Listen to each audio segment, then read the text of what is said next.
श्री कृष्ण कहते हैं, मेरे भी कई जन्म हो चुके हैं, तुम्हारे भी कई जन्म हो चुके हैं।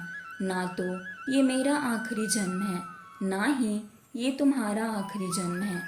प्रेम एक ऐसा अनुभव है जो मनुष्य को कभी परास्त नहीं होने देता, और घृणा एक ऐसा अनुभव है जो मनुष्य को कभी जीतने नहीं देता। प्यार और तकदीर कभी साथ नहीं चलती, क्योंकि जो तकदीर में होता है उनसे हमें प्यार नहीं होता, और जिनसे हमें प्यार हो जाता है वो तकदीर में नहीं होते। श्री कृष्ण कहते हैं, उम्मीदें तकलीफ तो बहुत देती हैं, पर न जाने क्यों इस दिल को फिर भी उम्मीद रहती है। बनावटी रिश्तों से कई गुना बेहतर है आप अकेले ही रहना सीखो। समय बताने वाले बहुत मिलेंगे, पर समय पर काम आने वाले बहुत कम मिलेंगे। तूफान आना भी ज़रूरी है ज़िंदगी में, तभी तो पता चलता है कौन हाथ पकड़ता है और कौन हाथ छोड़ता है।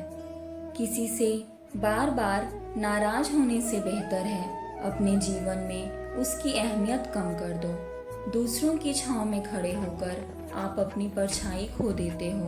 अपनी परछाई को पाने के लिए आपको अकेले धूप में खड़ा होना होगा। कभी किसी का अपमान मत करो। आप शक्तिशाली हैं, यह अच्छी बात है, पर समय आपसे भी शक्तिशाली है, यह बात कभी मत भूलना।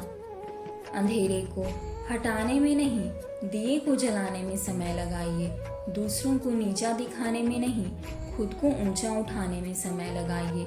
अगर कोई आपसे रिश्ता नहीं रखना चाहता तो खुद को उसकी ज़िंदगी से दूर कर लीजिए, क्योंकि वक्त खुद ही सिखा देगी उसे कद्र करना और आपको सब्र करना। जिंदगी जीनी है तो तकलीफ तो होगी ही, वरना मरने के बाद तो जलने तक का एहसास नहीं होता। जो तुमसे तंग आ जाए उसे छोड़ दो, क्योंकि बोझ बन जाने से याद बन जाना बेहतर है। अक्सर अकेलेपन से वही गुजरता है जो जिंदगी में सही फैसलों को चुनता है। कुछ रिश्ते भगवान खराब करते हैं ताकि हमारी जिंदगी खराब ना हो। मरने वाले को रोने वाले 1000 मिल जाएंगे, मगर जो जिंदा है उसे समझने वाला कोई नहीं मिलता। समय से ज्यादा सिर्फ उन रिश्तों की कद्र करो जिन्होंने समय पर आपका साथ दिया हो। प्रेम सिर्फ अपने काम और ईश्वर से करो, क्योंकि ये दोनों कभी धोखा नहीं देते।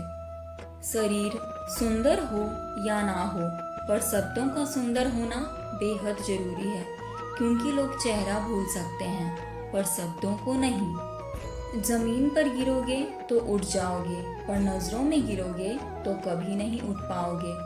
उस इंसान से रिश्ता कभी नहीं बनाना चाहिए जो किसी और को धोखा देकर आपके पास आया हो।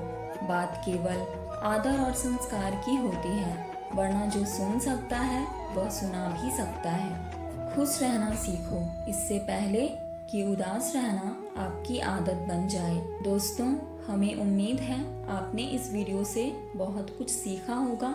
मिलती हूँ अब आपसे